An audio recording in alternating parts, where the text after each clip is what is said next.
Fellow Kenyans, on the 9th of August of 2022,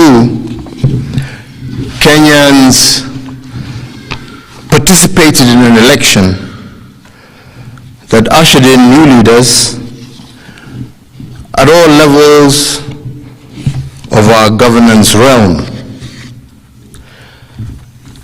Following a dispute in the presidential election, a petition was filed in our Supreme Court for determination of validity of the results, and the Supreme Court has today pronounced itself on this matter. When I was sworn in as your president, I made a pledge to the country, a pledge to uphold the rule of law and the decisions made by the judiciary on all matters appertaining to our governance. Today, the Supreme Court made a ruling on the presidential dispute, upholding the results announced by the Independent Electoral and Boundaries Commission on the 15th of August, 2022. And in keeping to the pledge that I made to uphold the rule of law when I took the oath of office, I commit to executing the orders of this court to the letter. The process of handing over is in progress through the Assumption of Office Committee, which actually has already begun its work as of August 10th, 2022. And indeed, it is my intention to oversee a smooth transition to the next administration, and all the necessary orders to facilitate this process have already been issued. And because democracy is a work in progress, I urge the country to respect the institutions that midwife our new leaders.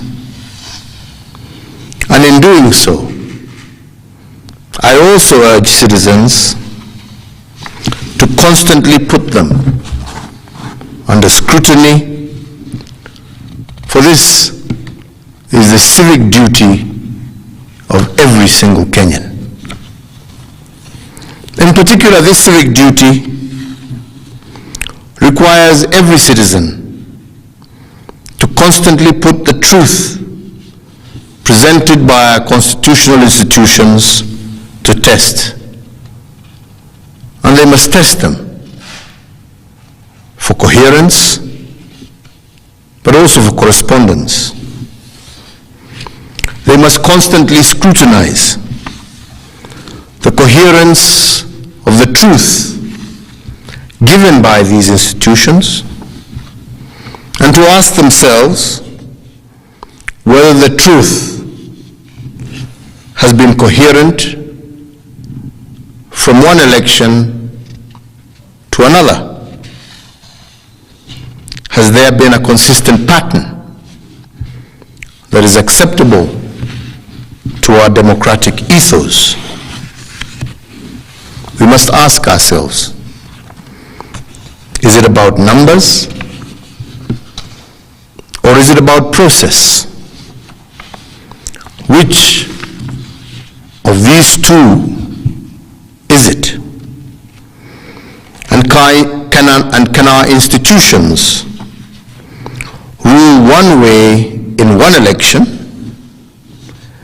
and another way in another election without scrutiny? I do invite you Kenyans keep vigil, and indeed to hold all institutions to account. The second thing we must place under scrutiny is whether the truth given by institutions has correspondence. That is, do the truths given by our institutions correspond with what is observable by the citizen?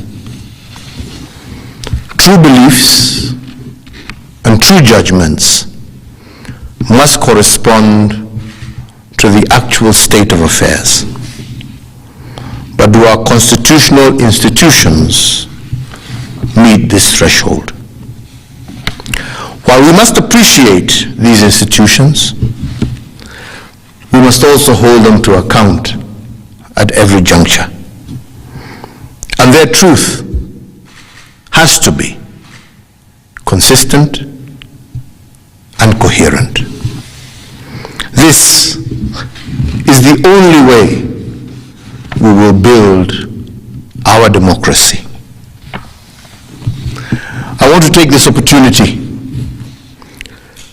to thank every single Kenyan for holding a peaceful election. And for this, I want to thank God, and I want to thank our political parties, but I also want to thank every single individual Kenyan for bringing us thus far. I want to wish well all who have won as they guide our country into the future. And I thank you all for the opportunity to serve, and I say, may God bless you all, and may God bless this great Republic of Kenya. Asante.